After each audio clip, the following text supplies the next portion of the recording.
Located on Treaty 6 and Métis Nation Region 4 lands, today's Strathcona County is one of only a handful of specialized municipalities in Alberta. A bird's-eye view reveals a diversity of lifestyles that's rarely available within one jurisdiction.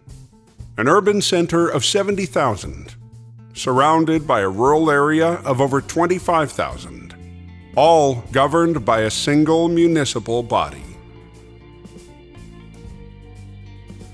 Specialized municipality. It's an approach used in Alberta for diverse communities that do not fit neatly within another category, such as a municipal district, town, or city.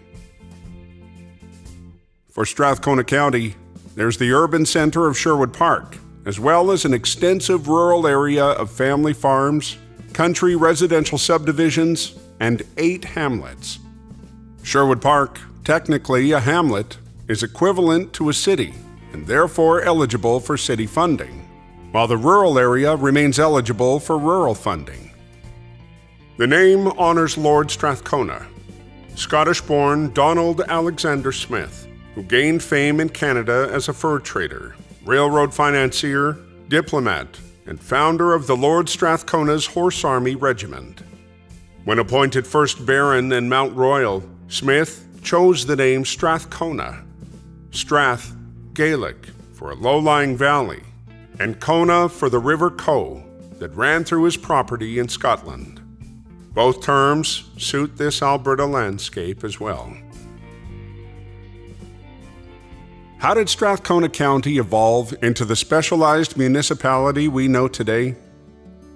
In 1893, settlers in Clover Bar petitioned the Northwest Territorial Legislature to organize as a district. The resulting Statute, Labor and Fire District No. 2 holds the distinction of being the first to form in what is now Alberta. It's our first step on the journey to municipal self-governance. In the early decades, many farmers do road work in lieu of paying taxes. Former Reeve Warren Thomas recalls helping his father grade the road. At the time when I was 6, 7 years old, and I used to drive the tractor, every child my age knew how to drive those tractors. That if I heard my dad holler, whoa, I could pull the clutch and we'd stop. Yeah, I always thought I was a pretty big boy, to be able to do this. By 1905, when Alberta becomes a province, newcomers are arriving by the hundreds.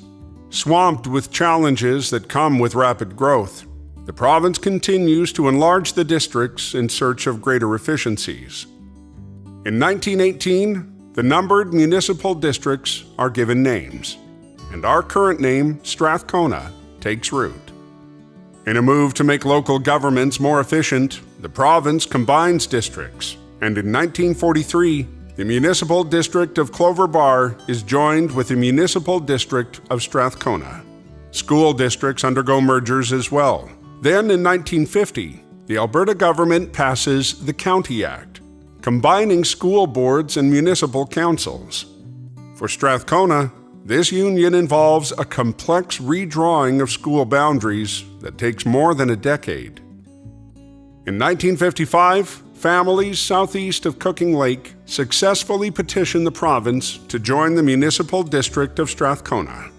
In 1962, the school division and municipal district finally merged to form the newly renamed County of Strathcona No. 20.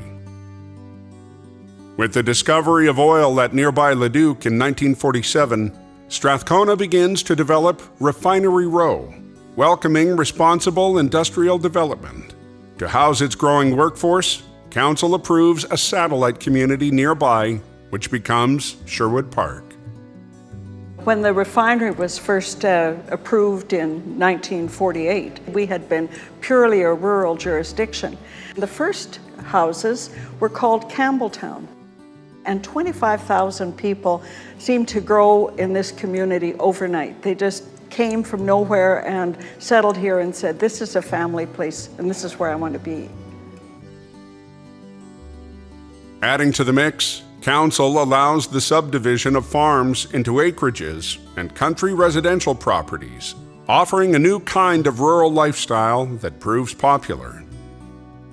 The county's population grows eightfold in 5 decades. The lion's share of that growth is in Sherwood Park. While Strathcona's population grows, its land mass actually shrinks dramatically due to numerous annexations by neighboring municipalities. For decades, Strathcona has obliged its neighbors' bids for more land. This accommodating attitude shifts in the 1960s and 70s when annexation bids are directed at the county's industrial and residential tax base. I think the bigger annexations were the ones that drew the community together. The rise of an urban center brings new and sometimes diverging needs and interests in what had been, up to then, a thriving rural farming community. The question is soon asked, should Sherwood Park be governed separately?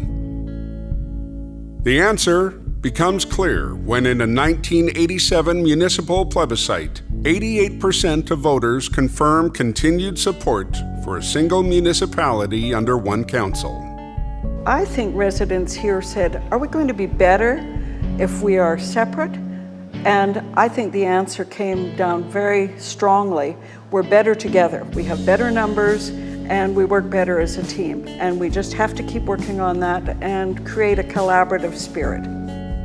After using the name County of Strathcona for 20 plus years, in the mid-1980s, the municipality informally updates its name to Strathcona County.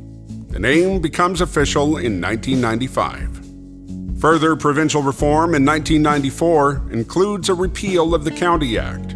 Then on January 1st, 1996, Strathcona County is incorporated by the province of Alberta as a specialized municipality. Strathcona had a great deal to do with articulating what a specialized municipality looked like.